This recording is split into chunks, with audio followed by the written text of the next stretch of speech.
And I want to offer to the minister my personal apology to him. The Liberal leader unmasks a party staffer as the man behind Vickileaks. Good evening, I'm Peter Mansbridge, and this is The National. The avalanche of apologies and the political cost to the Liberals. Mounting reports of more suspicious calls during the last federal election. If the NDP has any information that inappropriate calls were placed, I challenge them to produce that information, give it to Elections Canada. We'll show you just how far the allegations reach. A deadly crash highlights the truth about Canada's daily derailments. Plus, what's next for Oscar's favorite Canadian? Where have you been all my life? Allegations and apologies on Parliament Hill today, all stemming from dirty tricks. There were new accusations of electoral fraud. We'll get to those in a minute. But it was an apology from the Liberal Party that caught everyone by surprise, as the party and its leader took full responsibility for a subversive online personal attack. Leslie McKinnon begins our coverage tonight from Ottawa. Leslie. Peter, the Liberals had been calling themselves the victims of alleged dirty tricks by Conservatives during the last election. But today, Bob Rae had to admit that the Liberals were guilty of some dirty tricks of their own. I was advised yesterday that an employee of the Liberal Research Bureau, in fact, is responsible for the Vickileaks 30 site that the minister has referred to. A somber Bob Rae, surrounded by glum Liberals, explained that a House of Commons investigation had uncovered the owner of the Twitter account that posted sordid details about Vic Taves' divorce in retaliation for Taves' online snooping bill. I discussed the matter with that individual this morning. He offered his resignation, and I've accepted his resignation. And I want to offer to the minister my personal apology to him. Later, Rae named the staffer, who's worked on the Hill for various MPs. The staffer in question is named Adam Carroll. Earlier this month, a media report traced the Vickileaks site to a Parliament Hill server and suggested the fingers at the computer might belong to an NDP staffer. Madam Speaker, we're talking about dirty, sleazy internet tricks. Today, John Baird apologized to the NDP. And I want to unequivocally and unconditionally apologize and retract my comments. In a flurry of mea culpas, Justin Trudeau said he too was sorry for publicizing the Vickileaks page through his own Twitter feed. I am, certainly assuming my part of the responsibility for having disseminated the address at which it was. And for good measure, John Baird apologized again, this time to the Liberals, sort of. I'd also like to retract the comments I made about the Liberal Party on Friday last as well, in which I said I wasn't accusing them of anything. Not a good day for the Liberals. For the Conservatives, though, the Vickileaks tale and the protest over the online surveillance bill isn't likely going away, with anonymous internet attacks on Vic Taves continuing. Peter? Leslie McKinnon in front of Parliament Hill tonight. Thanks, Leslie. Well, to the other big Ottawa story now. More questions today about the reports of harassing and misleading calls made during last spring's federal election. There are now allegations that these calls were received in at least 40 ridings, many of them in vote-rich Ontario, and a handful of those races were close calls, where the outcome was decided by fewer than 1,000 votes. Our senior correspondent, Terry Malewski, is on this story for us. Terry. Well, Peter, this is a dangerous moment for the Conservatives because it touches the very legitimacy of their election victory. And every day, fresh details are coming in from all over the country on bogus calls sending voters astray.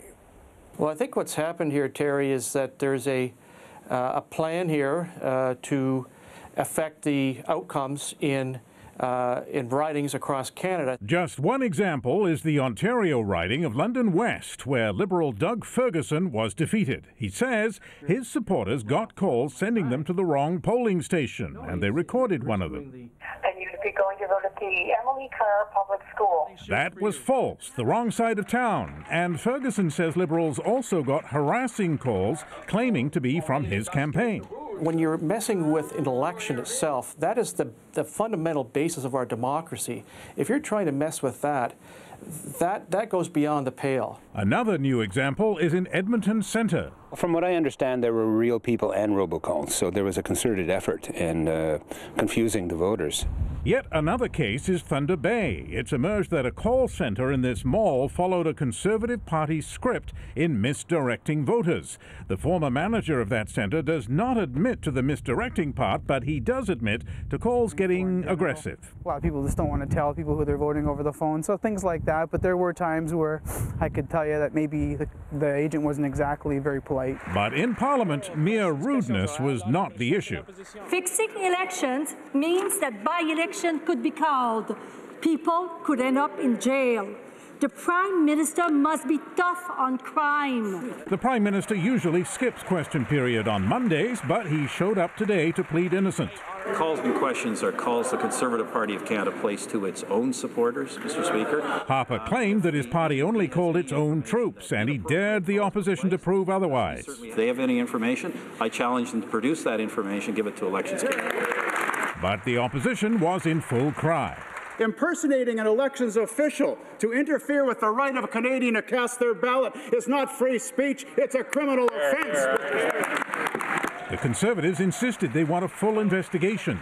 I say to that member, if he has any evidence, if he has any information at all, provide that information to Elections Canada. Let's allow them to conduct an investigation into this matter. They're the ones who have to come forward with the information. When is the Prime Minister of Canada going to take some degree of personal responsibility for what is taking place in the country? Harper's response was, let's see the evidence. So if the Liberal Party has such information, let them come forward, provide it, give it to Elections Canada. Their message is, if you can catch us, then catch us. Otherwise, we're going on business as usual. Behind the scenes, though, the Conservatives do admit they have a real problem. While they say that the party's top brass is not to blame, they also say that they don't really know who's to blame. So they can't be sure how high up that blame may go as the daily drip, drip of evidence spreads. Peter. All right, Terry. Thanks very much. Terry Molesky in Ottawa. Well, let's stay in the nation's capital. Bring in our national affairs editor, Chris Hall. It's quite a day. Chris, what do we make of it all? Well, it's one of the more remarkable days in my time here on Parliament Hill. We all began expecting more opposition attacks against the Conservatives for these misleading calls, 40 ridings, and certainly challenging, in some cases, the legitimacy of some of the election wins the Conservatives had. And then we had Bob Rae standing up to admit that, well, dirty tricks, as Leslie pointed out, was partly to blame on their side for these Vickileaks sites. And in the end, I think that hurt the Liberals and their ability to claim that they're the victims here. It reinforced the idea that many members of the public have, that dirty tricks is practiced by all parties on the Hill. But on the other side, Bob Rae was able to say, I've taken responsibility here, the Prime Minister hasn't yet. And in the end, I think that this whole story has much more to it going forward. Well, let's talk about that for a moment, the electoral fraud story. Where does it go now? What is happening on it? You know, in many ways, Peter, it's still a classic whodunit. The media digging away at this every day. What we're trying to find out is who made the calls, which private companies were hired by the Conservatives to do this, who was responsible to pay for those calls and to pay the companies that were doing them, what was the message that was delivered. In the end, we don't have answers to any of those questions, and we heard the Prime Minister today literally challenging, if not daring, the opposition to come up with the evidence to prove it. There are a lot of people in this town, including Conservatives, who fear that it's really the party itself that has to come up with the answers. So in a word, this story seems to have legs. It certainly does. All right, Chris, thanks very much. Chris Thanks, Hall in Ottawa. And we'll have more smart talk about political strategy tomorrow on The National. The insiders will be here, and you can be sure they'll want to have their say on some of this. Let's turn now to yesterday's deadly train derailment in southern Ontario. Tonight, as workers continue to clear wreckage from the tracks, we've got new details about who was killed and what may have caused the accident. The Via train was en route from Niagara Falls to Toronto. The locomotive and 5 cars jumped the tracks right here on a line running close to homes and businesses in the city of Burlington. It's one of Canada's busiest rail corridors, with over 90 trains a day. half of them GO transit runs, carrying thousands of commuters. VIA alone carries 3.5 million riders through here every year, from Windsor to Montreal, and CN moves more than 40 million tons of freight on the same line. Our Joanna Remiliotis is near those tracks in Burlington tonight with all the day's developments. Joanna. Peter, investigators are still on the scene, but a day after the deadly crash, there are still more questions than answers. As the sun rose, little light came with it. The train car where 3 locomotive engineers lost their lives was still on its side. Investigators combed through the mangled metal, trying to piece together what went so wrong. They should know by now, but critical clues may be lost in here. It should have been able to been done right on the spot, but because of the extensive damage to that locomotive, and in turn did damage to the black box itself, it's going to take a while. Because normally we can do it in a matter of hours. We can have it done. And this time? This time it's going to take a little longer. Longer to determine what caused Train 92 to derail as it switched tracks, slamming the first car into a nearby building and violently jostling the other cars with 75 people on board. Faisal Abid spent the night reliving a bloody, chaotic scene. He saw a passenger fly out a window, heard a little girl crying that she would be an orphan. I thought I was going to die or something because it was shaking really badly and people were yelling and luggages were falling, and I think I got in the head with a laptop or luggage or something, and you know, there was a girl who fell on me, and then a lady was wedged into behind my seat and my back. She was right falling there. Many passengers reported a bump before the crash. Investigators are now trying to determine if speed was an issue. Some of the answers are in this orange case that contains the train's black box, the device that records speed and mechanical data. But it was damaged in the crash. Griffith hopes it will at least answer some questions. The speed of the train, the braking, whether there was braking applied, basically anything was happening with that locomotive. Like who was at the controls, if the controls were working, if the railway signals were operating properly too. 2 of the operators killed, Ken Simmons and Peter Snar, were senior Via Rail engineers with 30 years experience. The third, Patrick Robinson, was a trainee but also had experience. Oh, he always had a smile on him. His best friend, Eric Vernier, is shocked. It's just not right. He's 40 years old.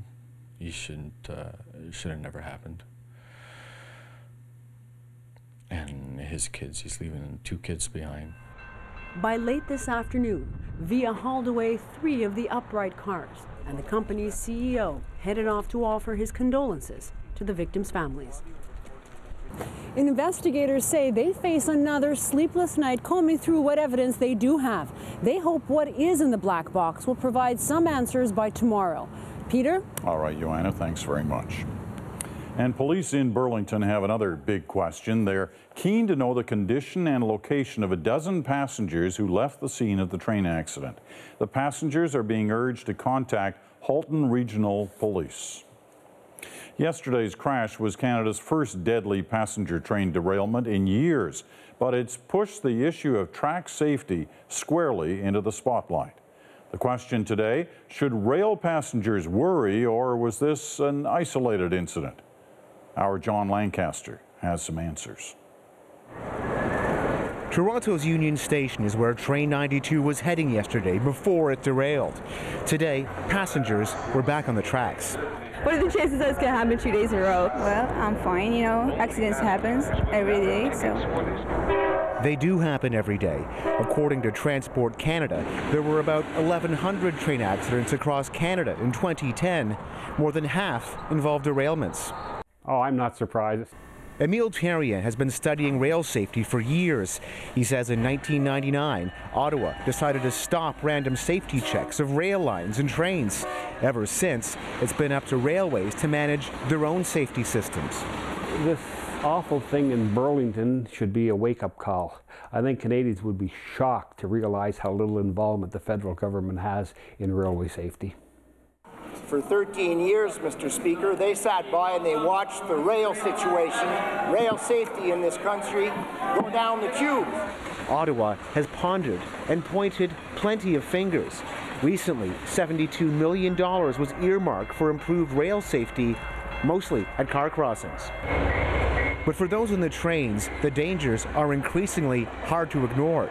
In the past 4 years, at least 4 commuter trains have crashed along the same Toronto area rail corridor of yesterday's accident. I think the Canadian railways are very safe.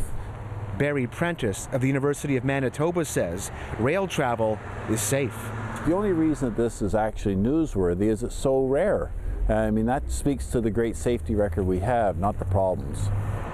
A record VIA is standing by too.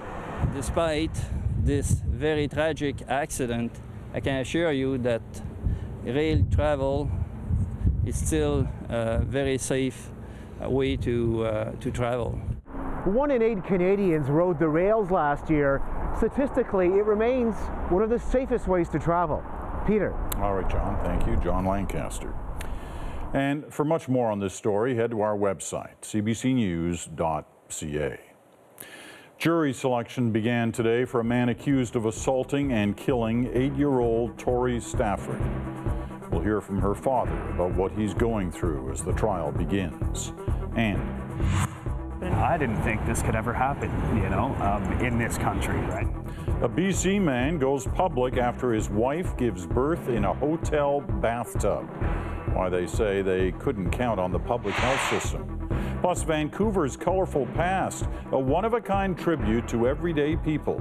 That's next on The National.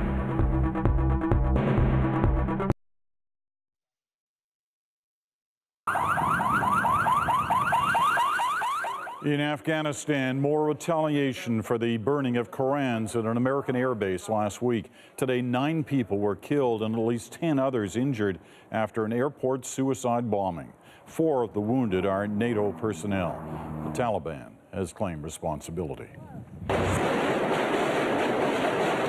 In Syria, there are reports government forces killed 135 people today. The violence comes as Syrians voted in favor of a new constitution put forward by the regime, one that lets Bashar al-Assad stay on as president for another 16 years.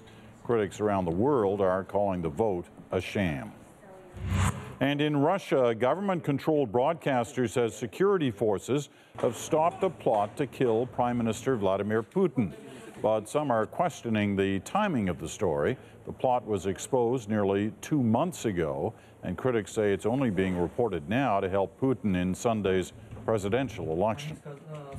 Of course, Prime Minister Putin is hoping to become President Putin once again. And most observers say there's not much opposition on the ballot. But it's a different story out on the streets. The CBC's Jean-François Bélanger explains. A 15-kilometer-long human chain around Moscow, the latest in a long list of protests by those who oppose Vladimir Putin. It's a surprising turn of events in a country where people value political stability over anything else. The movement started spontaneously in December, after the parliamentary elections were largely seen as marred by fraud. Since then, hundreds of thousands of people have taken part. They're calling us enemies of the state, but that's not it. We're here who want the people with power to be accountable, to be reliable, to do what they're supposed to do. At first, protests were being crushed, leaders of the movement arrested. Then, authorities decided to tolerate them. They've since become the main outlet for the opposition's attempt to be heard, because all political leaders who could have been a threat to Vladimir Putin's re-election chances were barred from running. Protesters say this is not a real election. We don't have any choice. All the people in the list are Putin's collaborators. So as not to let the streets belong to the opposition, the Kremlin soon started to organize counter-protests, bringing busloads of Putin supporters to Moscow granting government employees days off and bonuses to help convince them to attend. Putin remains the most popular political figure in the country, especially outside large cities, if only because people don't know anybody else.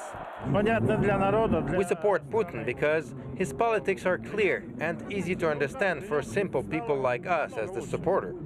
There is no mystery in the outcome of the vote. Polls say Vladimir Putin will win, likely in the first round. But the results probably won't put an end to the protests.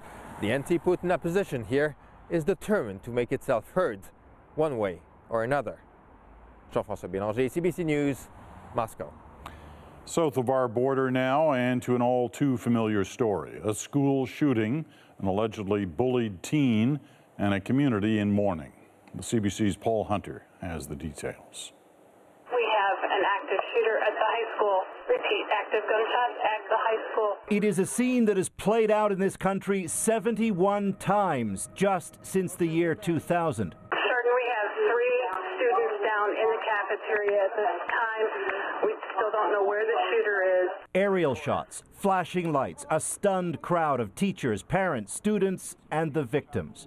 Today, it was at a school in suburban Cleveland. We were just hunkered down in a room, locked the door, like we've drilled over and over before. Never would you ever think that this, I mean, it's just one of your worst nightmares. Witnesses say a fellow student stood up in the cafeteria this morning, pulled out a handgun, and without uttering a word, opened fire. One boy was killed ducking under a table. 4 others were wounded. It's right here on my ear. One of the bullets grazed the ear of this boy. I got lucky. I had somebody looking over me, I guess. Those who could fled in panic, but as it turns out, one of the teachers did something else. The first team of officers went in. It was determined that the student had run from the building, chased by a teacher. This is what appears to be the police making an arrest near the school soon after. Reports tonight say the suspect has told police the shooting was a response to his being bullied. Police spent the afternoon gathering evidence at a home outside the city, but there'd been clues online for weeks. A poem attributed to the suspect posted on Facebook late last year ends with the words, "Die, all of you." Students reportedly now say the suspect told classmates of his plans 2 days ago, but no one did anything. Paul Hunter, CBC News, Washington. Here at home now, it's a case that transfixed Canadians and a case you'll be hearing a lot more about in the coming weeks.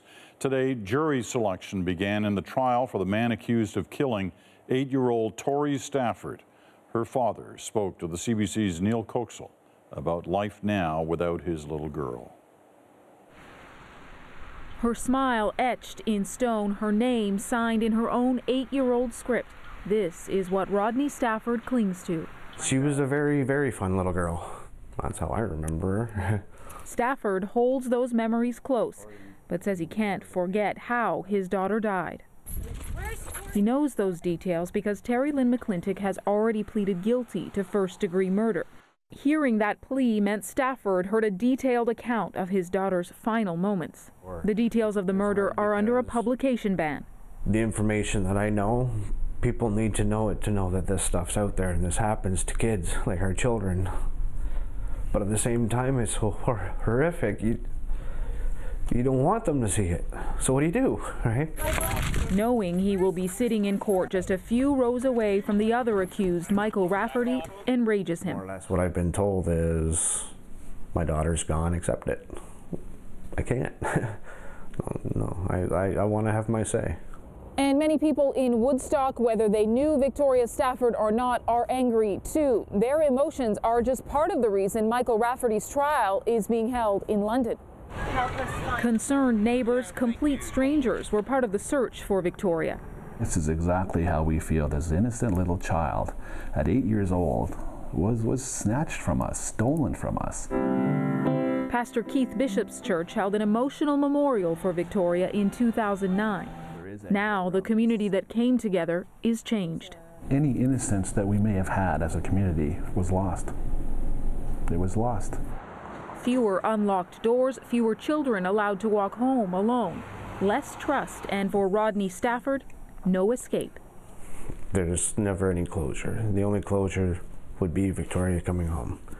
And that'll never happen. Nhl CBC News, Woodstock, Ontario. Jury selection is expected to go on all week. The trial itself is set to begin next week and could take a few months to complete. The birth of a baby is supposed to bring you joy, not an agonizing decision between taking a big risk, giving birth in a hotel bathtub, or facing a big bill. But some sluggish bureaucracy forced a British Columbia couple into making that choice. Tonight they go public with their story. Here's Kathy Tomlinson. This drive into Vancouver was much easier for Lynn Aitchison than the one 5 months ago, pregnant and in labor. Luckily, you know, it went okay and I was able to cope with the pain. Unable to get BC health care, she headed with her husband to this hotel across the street from a major hospital.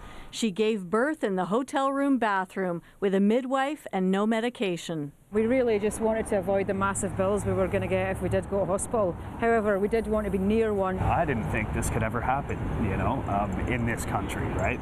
She's Scottish and married Brennan Armstrong, who's Canadian, a year ago. Her immigration application then sat unopened for months in a government backlog. As a result, immigration refused to confirm her status. All I wanted was a piece of paper saying, yes, your case is being processed. Without that, if she went to hospital, they'd be billed up to $10,000. Is there no faster track for someone in obviously an emergency situation? There are 14,000 people waiting in Aitchison's category alone, and that backlog's doubled in a year. Immigration told us everything got backed up while their system was upgraded. Applications from March are just being opened now. They won't even look at it, but that's true of every single category. This immigration consultant expects for spouses new to Canada, it won't get any better. Due to more scrutinizing and more sort of focus on marriages of convenience. The minister insists the upgrade that slowed the system down will eventually speed it up. We've invested a huge amount of resources in modernizing it to speed up our processing. We have a new global case management system. Aitchison has now been pre-approved for health coverage and a work permit. Not soon enough, she says. Let me tell you, we've started our life as a family in Canada in poverty because of a system that's failing. Baby Ziggy will have quite a story to tell one day about where he was born and why. Kathy Tomlinson, CBC News, Vancouver. Many of Kathy's stories start with an email from you. If you have something Go Public should be digging into, you can make contact on our website. Just go to cbcnews.ca/gopublic. An important step today to keep Greece's faltering economy from sliding into bankruptcy. After a tough political fight, Angela Merkel pushed a loan package through Germany's parliament. It's worth more than $170 billion. Merkel says there are no guarantees, but giving Greece more money now is worth the risk. Merkel's also in the news for a very different reason. This. A 5-beer bath. It happened last week at a meeting of her party. The waiter was mortified and embarrassed himself further by swearing loudly after the accident. It didn't seem to faze Merkel, though. It's been an amazing 24 hours for Canada's Christopher Plummer. In the wake of last night's victory, we'll look at what's next for the oldest winning actor in Oscar history. And the Paris Cafe is of enormous interest to me. A new exhibit offers a slice of everyday life from Vancouver's past. Ian Hannamansing meets the photographer who had to sneak up on his subjects. All that and more ahead on The National. Let's check today's business numbers. The TSX closed lower today, down 25 points. The Canadian dollar edged up slightly. In the U.S., the Dow barely budged. Oil finished down $1.21 at $108.56 a barrel.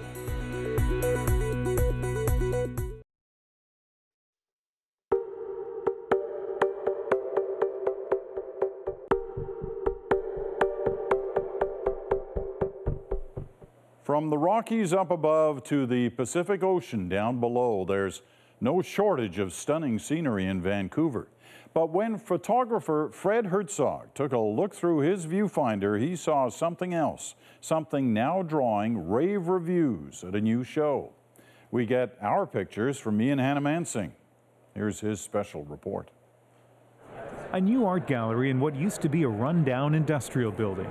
The perfect setting for the opening of this exhibit, the photography of Fred Herzog.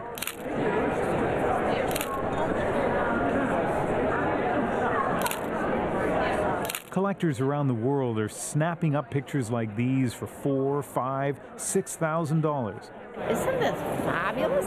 Herzog is not just the toast of the art crowd. He's captured a view of Vancouver in the 60s and 70s that very few other cities have. I saw myself as a journalist, and I wanted to record everyday occurrences, not of say, successful people or businessmen or politicians, but of people like myself who had to earn a living. How do they look? What do they do for recreation? Where do they live? Herzog prowled the streets of Vancouver, taking pictures rich with color at a time when most serious photographers shot in black and white, grabbing his shots so quickly, so stealthily, the subjects usually never noticed. This is crucial to my success because the majority of people fuss around too much.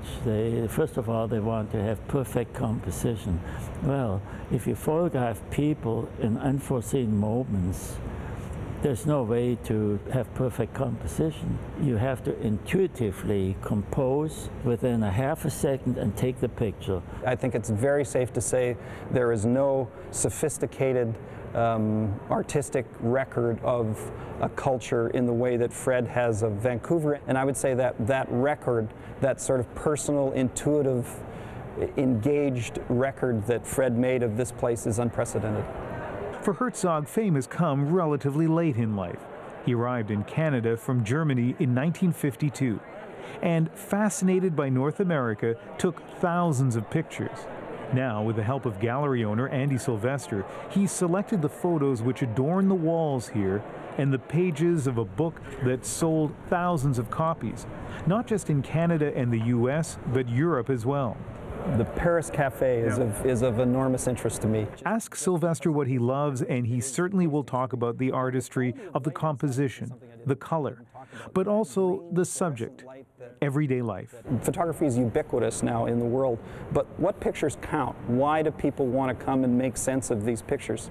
Part of the reason is they're a document of a place at a particular time that's very emotive, that moves you to think about what the world looked like, what it felt like, what those people walked like. They were ordinary people, as Fred would say, going to work, waiting for a bus, having a sandwich at the Paris Cafe, or going to a pawn shop. They were people who were finding their place, as he was, as an immigrant coming to Canada in the 1950s, finding his place in this culture.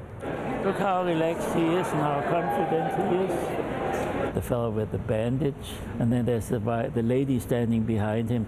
She would not make a mistake. Everything in her life is carefully thought out and planned.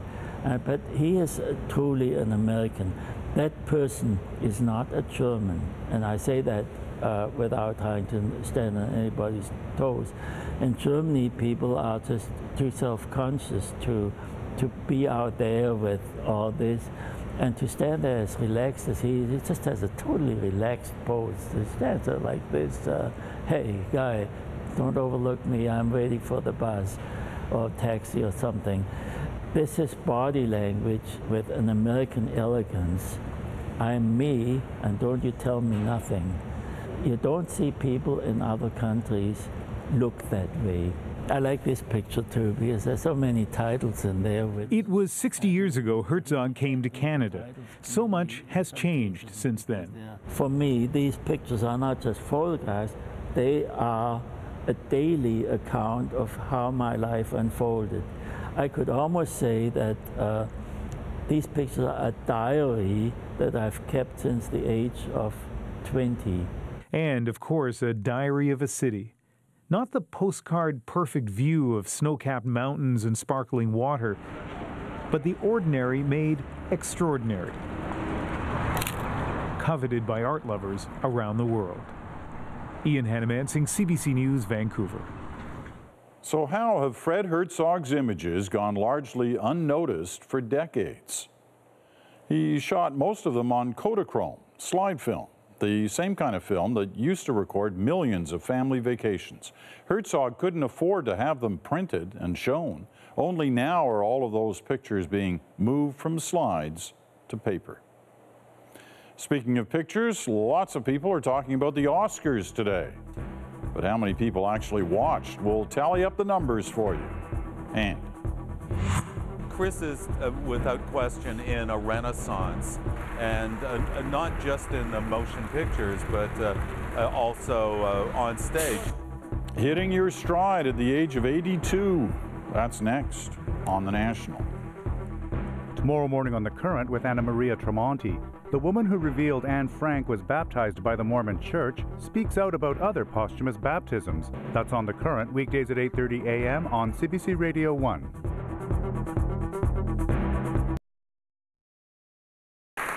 You're only 2 years older than me, darling. Where have you been all my life? He's been lighting up our screens for so long, it's hard to believe he hasn't picked up one of these before. Last night, Christopher Plummer took home an Academy Award, a victory that had Canadians smiling today. Deanna Sumanek reports on that and on an actor who at age 82 is an Oscar winner at last. And the Oscar goes to Christopher Plummer, Beginners. It was an Oscar win 82 years in the making. I have a confession to make. When I first emerged from my mother's womb, I was already rehearsing my Academy thank you speech. When Christopher Plummer got his very first Oscar for his role in Beginners, he wore his Order of Canada pin on his lapel. I sort of feel that I in a way, am representing my country here tonight. Today, Canadians celebrated with him, including longtime friend William Shatner. I think it's long overdue. His talent is at its zenith, and it was a high standard to begin with. Plummer's long road to Oscar recognition is a story of perseverance and doing things his own way. Close to 200 roles in film and television. From Mike Wallace. You corporate lackey. Who told you your incompetent little fingers had the requisite skills to edit me? To Leo Tolstoy. Still, the self-described bad boy didn't always play by Hollywood's rules. He called his most famous film The Sound of Mucus.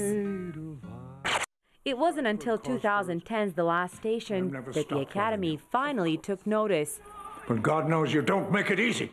It was Plummer's very first Oscar nomination, and I got a chance to sit down with him just days before the awards show. How did you feel when you found out you were nominated for an Academy Award? Well, I thought it was about bloody time. Plummer didn't win that year, but the nomination did seem to usher in a career renaissance actors half his age could only dream about. He was getting roles in some of Hollywood's most talked about films. Those are from her. The rest from her killer. Remarkably, he still found time to devote to his original love, the stage. A regular at the Stratford Shakespeare Festival, Plummer is just working on a one-man show to celebrate the festival's 60th season. Chris is, without question, in a renaissance. He is on an astonishing roll, and there's no end in sight. In an industry obsessed with youth, this 82-year-old seems to feel like he's only at the beginning. Deanna Sumanek, CBC News, Toronto. The Academy Awards honor movies, of course, but it's also a big television show. A show that did a little better in the ratings last night, up about 4% with Billy Crystal as host. That means more than 39 million people in the United States, 6 million here in Canada. The first Academy Awards played to about 250 people in person at the Hollywood Hotel in 1929. Last night, Chris Plummer joined a very exclusive club of Canadians. Coming up in glorious black and white, the rest of our Oscar-winning actors. See them all next on The National.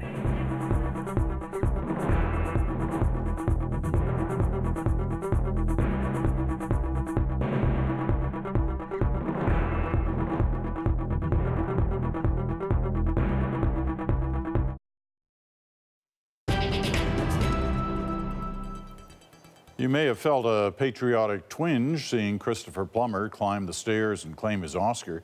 It's been a long time since a Canadian won an acting Oscar. The last one, far from being the oldest winner ever, she was one of the youngest. Anna Paquin won in 1994 for her supporting role in The Piano, a win that left the young actress speechless. Eventually, she did manage to say a few thank yous. The others, Norma Shearer, who picked up a statue for The Divorcee in 1930. The first Canadian winner was Mary Pickford for Coquette. Why don't you know me? Oh, please leave me, Michael. Marie Dressler was honored for her work in Min and Bill in 1931. Other Canadian men honored for acting were Harold Russell for The Best Years of Our Lives in 1947, and Walter Houston playing in support of Humphrey Bogart in The Treasure of the Sierra Madre in 1949. You're so dumb, you don't even see the ridges you're treading on with your own feet. And finally tonight, for weeks there's been speculation that the Columbus Blue Jackets would trade their star winger Rick Nash. But today's NHL trade deadline has passed and Nash is staying put. As Aaron Saltzman tells us, this is one deadline that's lost its drama. Are you shocked that it has been this quiet so far? They shouldn't be. For the third year in a row, the highly anticipated, some would say overhyped, NHL trade deadline was kind of boring. Enjoy the rest of the day. It's a quiet one. Today is the last chance for teams to swap players before the end of the season. In the past, there were flurries of last-minute deals as contenders tried to get an extra player or two for the playoffs, and losing teams looked towards the future. It spawned an entire day of programming on the 24-hour sports networks.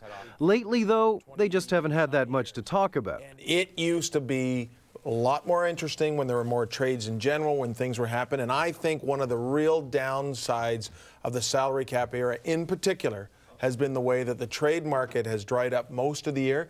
Blame the salary cap for making it harder to swap players, or perhaps parity. With so many teams so close in the standings, fewer want to risk making a move. There were a few trades today, mostly minor ones. Montreal sent an underachieving forward to Nashville for draft picks. Edmonton swapped defensemen with Minnesota. I think it's one of those situations where there are two different players, obviously, and I think both teams have met a need. To say the least. But most players stayed put, much to their relief. They try and, I don't know, not get too anxious. It'll be nice not to look over your shoulder from the player's perspective, and no matter how you cut it, it's a difficult day for a lot of players. Not that many. These days, the number of players on the move appear to be outnumbered by broadcasters struggling to fill airtime. Aaron Saltzman, CBC News, Toronto. Time now to check in with Claire. I gotta ask you. I hear that you had a horse adventure on the weekend. You're kidding me. Yeah, I was reading this. It's in tomorrow's papers. Okay, go on, share it. Go on. I don't know the details. I just understand you were very close with a horse on the weekend. There was a miniature horse. Oh God, on TV. Okay, a miniature horse that decided to take a little nibble at my backside. Oh. Yes, well, isn't that interesting? Exactly. You put that one in your career highlights tape. I will. This is so going on the resume tape. Yeah, thanks for that, sir. Okay, enough of that. Thank you. Oh, there's no privacy in the CBC anymore. Okay, enough of that. Temperatures this evening, a little on the cool side. It was a cold weekend for many. Almost felt like winter, actually, for many this past weekend. And that trend is kind of continuing in through the prairie provinces as we go into the early part of the evening. Wind chills are already picking up in the usual sites. Feels like minus 36 stopped the presses at Churchill, Manitoba. But most of the sites are already feeling around the mid-minus 20 mark. Western half of the country into the forecast, little front making its way down along the coastline, introducing cloud into the lower mainland, and eventually possibly another rain-snow mix. Meanwhile, in the prairie provinces, high pressure is dominating. We've got some bands of high cloud around, but really nothing organized. The organized weather is making its way out of southern Ontario, so a pretty quiet day for many there, and making its way overnight through the Maritimes, building its way out into the Atlantic as we go through the day tomorrow. Not a bad day for St. John's, Newfoundland, a little on the breezy side, but the weather really is going to be confined to the Maritimes, especially overnight tonight into tomorrow morning. So snow warnings remain in effect for the Moncton region, down through Pictou, that's the Halifax region, and out towards Guysborough. Now, you'll see snow in through southern parts of New Brunswick, but the snow warning is for the southeast corner.